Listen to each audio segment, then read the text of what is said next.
12월 27일 월요일 새벽 예배 본문의 말씀은 열왕기하 24장 1절로 7절까지 말씀이 되겠습니다. 열왕기하 24장 1절로 7절까지 말씀을 통해서 월요일에 주시는 하나님의 은혜를 함께 나누도록 하겠습니다. 어제에 이어서 이제 계속해서 이어집니다. 요시아의 아들이었던 여호아하스 왕을 백성들이 왕으로 삼았었죠. 그러나 애굽 왕 바로 느고가 그 왕을 감금시키고 애굽으로 잡아가고 3개월 동안 왕노릇 뺏기 못했단 말이에요. 그러고 나서 내정 간섭을 통한 여호아하스의 왕인 엘리야김을 이름을 바꿔서 여호야김 이름으로 바꿔서 자신들의 꼭두각시 왕으로 세웁니다. 그래서 이 여호야김이 그렇게 이제 애굽을 섬기면서 왕노릇해요. 자, 계속해서 그 여호야김 왕의 때에 일어났던 일입니다. 이 여호야김 왕이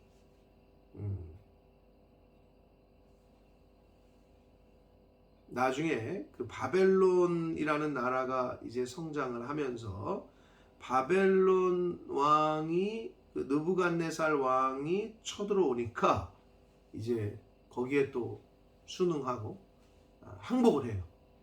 그리고 섬겨. 또 거기를 이제 섬겨. 진짜 뭐 이리 치고 저리 치고 하는 남유다의 실상입니다. 그런데 그러다가 이 바벨론 왕 느부갓네살을 배신을 하게 되는데 그 과정의 스토리입니다만은 그 과정이 짧게 기록이 되어 있습니다만은 다른 역대하의 말씀이나 예레미야서 선지서들에 들어보면 그 내용들이 좀 막 이렇게 같은 시대의 내용들이 언급이 되는 게 있는데 이제 오늘 본문을 말씀을 중심으로 해서 어떤 내용인지 한번 함께 은혜를 나누도록 하겠습니다. 1절입니다. 여호야김 시대에 바벨론 왕 느부갓네살이 올라왔다. 이 말은 자 여호야김을 누가 왕으로 세워줬어요? 애굽이 세웠잖아요. 애굽이 자기의 동생을 잡아가고 자기를 왕으로 세워줬단 말이에요. 그러니까 당연히 친애굽이죠. 근데 그 당시에 그 바벨론이 신은 강대국으로 뜨면서 역사의 기록에 보면 BC 605년에 바벨론과 애굽이 한판 붙어요. 갈그미스에서. 그게 유명한 그 BC 605년에 갈그미스 전투예요. 붙었는데 애굽이 패해요. 그러니까 어떻게 해? 바벨론이 이제 애굽을 이기니까 바벨론이 그 지역의 절대 강자로 군림하는 상황 속에서 여호야김을 누가 세웠다고요? 애굽 왕이 세웠잖아요. 그러니까 친애굽이잖아요. 그러니까 바벨론이 이거 안 되겠거든. 그러니까 남유다도 쳐버려요. 그게 1차 침략이에요. 1차 침공이야. 그 느부갓네살이 올라왔다. 예루살렘을 침략했다는 의미입니다. 요게 바로 바벨론의 1차 침공입니다. 자, 이때에 여호야김이 그냥 항복을 해. 그래서 별로 큰 피해는 입질 않아요. 그런데 바벨론 왕 느부갓네살이 1차 침략하고 항복할 때 어떤 그 볼모를 잡아가. 포로. 그게 바벨론 1차 포로 바벨론 1차 유수예요. 포로 이제 끌고 가. 그때 잡아간 사람들이 다니엘과 세 친구 그리고 유다의 왕족과 귀족들을 잡아갑니다. 볼모로. 그러면서 여호야김 시대 이 왕이 섬기게 돼. 바벨론을 조공을 바치고. 그런데 한 3년쯤 섬기다가 이 여호야김이 배신을 해요. 배신을 해. 배신을 하게 된 이유는 이 바벨론이 갈그미스 전투에서 애굽을 이겨서 완전히 세력을 눌러놨거든요. 애굽을. 그런데 완전히 정복하지 못했어요. 자, 그런데 그 이후에 애굽과 다시 한번 붙어 바벨론이. 그런데 요때 좀 힘이 애굽을 완전히 정복을 못해.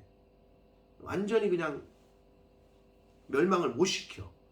그래서 요때 바벨론이 약간 주춤해요. 그 틈을 타서 이 여호야김이 원래 친애굽이잖아요. 애굽 왕과 찌꾸빠꾸해. 그러면서 배신을 한 거예요. 바벨론을. 근데 그때 하나님께서는 하나님의 선지자들을 통해서 애굽을 의지하지 말아라. 그냥 바벨론 왕에게 순종하라. 이런 메시지를 계속 던집니다. 예레미야라든지 뭐 이사야라든지 미가 선지자라든지 하박국이라든지 계속 던져요, 메시지를. 근데 이 왕들이 듣질 않아. 2절을 보면 여호와께서 그의 종 선지자들을 통하여 하신 말씀과 같이 계속 전했거든요. 이사야 31장 1절에는 애굽을 의지하지 말라. 예레미야 선지자도 애굽을 동맹하지 말고 바벨론에게 순종해라. 이런 메시지를 계속 던지는데 듣지를 않아요. 그래서 이 여호야김이 바벨론을 배신해버려. 그러자 이 바벨론 왕 느부갓네살 왕이 열받아가지고 2차 침공을 합니다. 그게 2절이에요. 그런데 성경은 뭐라고 얘기했느냐? 바벨론이 침략한 거, 그리고 2차 침략을 하고 포로로 잡아가고 한 모든 이러한 일들을 하나님께서 행하신 것이다. 하나님께서 바벨론을 도구로 사용하신 것이다. 라는 내용의 말씀을 하고 계시는데 그게 2절입니다. 여호와께서, 주체가 여호와야, 그의 종 선지자를 통하여 하신 말씀과 같이 갈대아의 부대, 갈대아의 부대는 바벨론을 말하, 갈대아는 바벨론이에요. 이콜. 자, 그런데 아람의 부대, 모압의 부대, 암몬 자손의 부대, 이거는 바벨론이 다 정복한 국가들의 나라들. 그래서 연합군, 그 정복 국가들의 군사들을 다 취합해서 바벨론이라는 대군을 이끌고 쳐들어온 거예요. 2차 침공입니다. 여호야김에게로 보내. 누가? 여호와께서 여호야김에게로 보냈다는 거죠. 유다를 쳐 멸하려 하시니. 누가? 하나님께서. 그러니까 결국은 하나님께서 바벨론을 하나님의 도구로 사용하신다 라고 성경은 분명하게 말씀하고 있는 거예요. 왜? 남유다의 죄 때문에. 왜? 남유다의 불순종 때문에. 선지자들을 보내서 그렇게 얘기했거늘. 예나 지금이나 똑같은 거죠. 그러니까 하나님의 은혜와 하나님의 긍휼을 결국은 멸시하고 무시하니까 하나님께서는 결국은 이제 멸하시기로 작정을 하십니다. 자, 이런 역사적인 배경이 있는 거예요. 자, 3절 봅니다. 이 일이 유다에 임함은 곧 여호와의 말씀대로 그들을 자기 앞에서 물리치고자 하심이니 이는 므낫세에 지은 모든 죄 때문이며, 므낫세가 언급이 또 되죠. 아주 이스라엘 역사상 아주 악한 왕으로 기록된 이 므낫세. 그런데 므낫세의 죄 때문만은 아니에요. 유다 백성 전체의 죄 때문이지.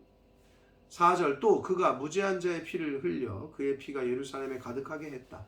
므낫세가 수많은 선지자들과 거룩한 하나님을 믿는 사람들을, 여호와의 신앙을 가진 사람들을 많이 죽였단 말이에요. 그래서 여호와께서 사하시기를 즐겨하지 아니하셨다.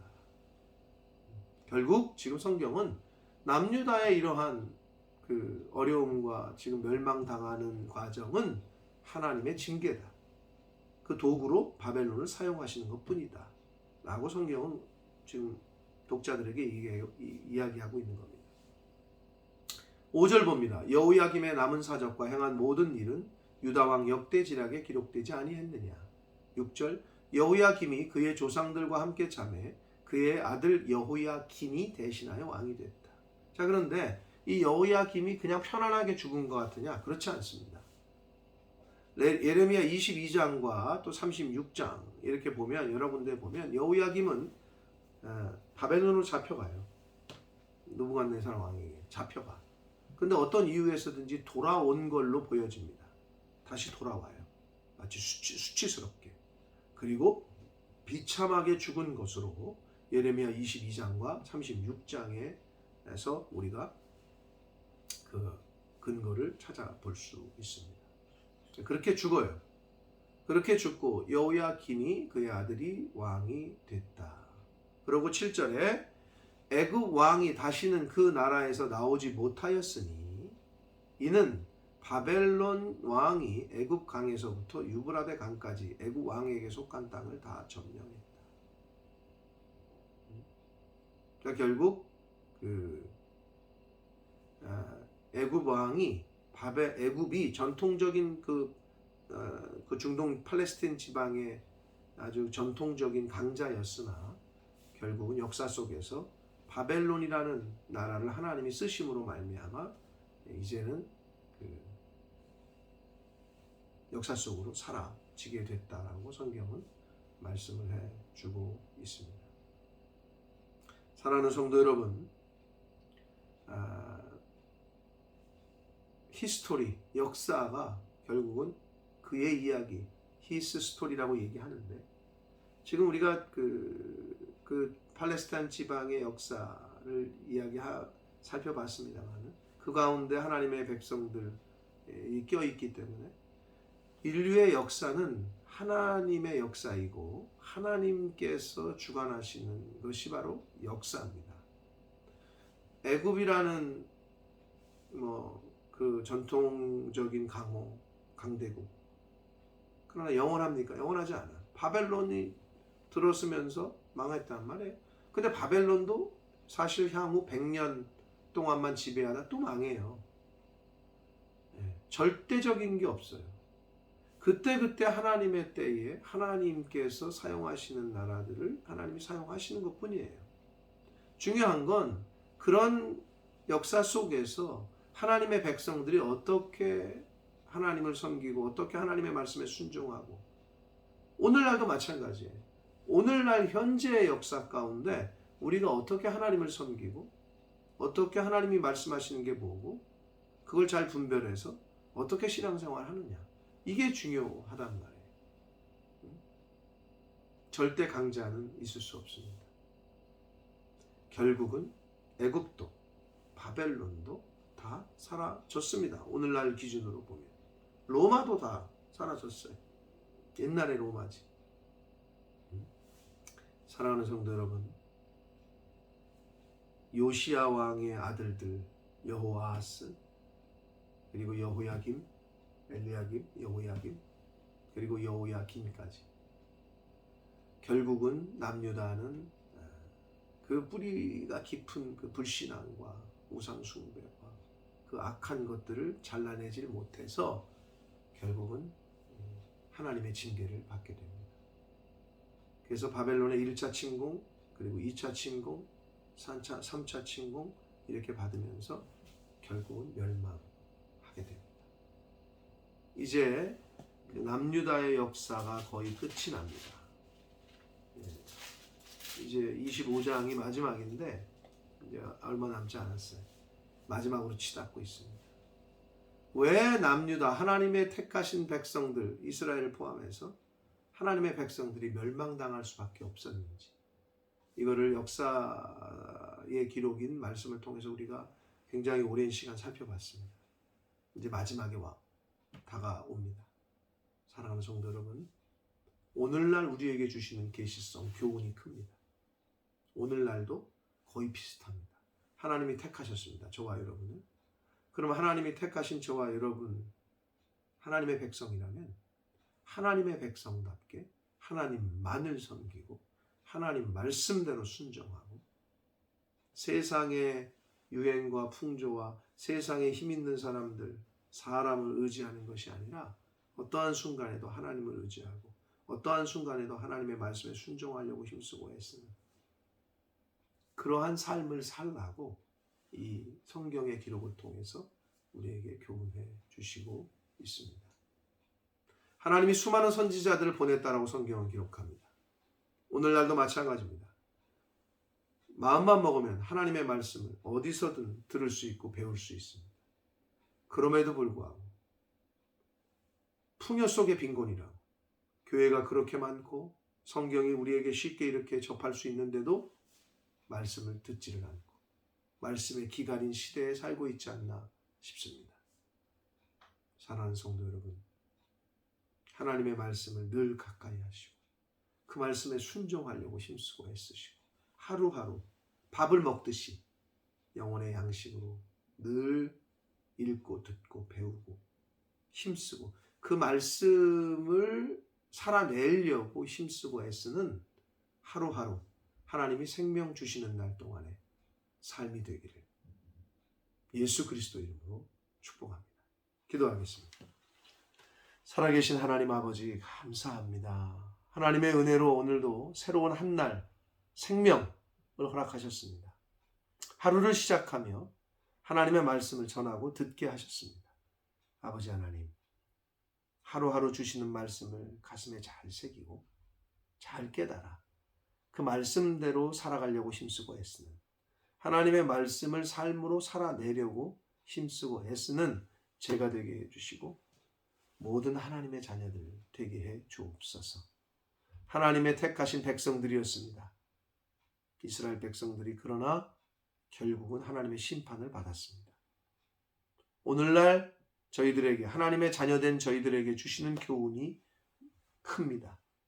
아버지 하나님, 이 험난한 시대에 진리를 분별하기가 어려운 때에 변화하는 이 시대에 갖가지 우상들이 판치는 이 시대에 하나님만을 섬기고 하나님 말씀에 의지하여 하나님 말씀대로 살아가려고 힘쓰고 애쓰는 하나님의 자녀된 하나님의 백성된 오늘날의 영적 이스라엘 사람들 모두가 되도록 저희들이 되도록 주여 은혜 내려 주옵소서. 예수 그리스도 이름으로 축복하며 기도 올리옵나이다. 아멘.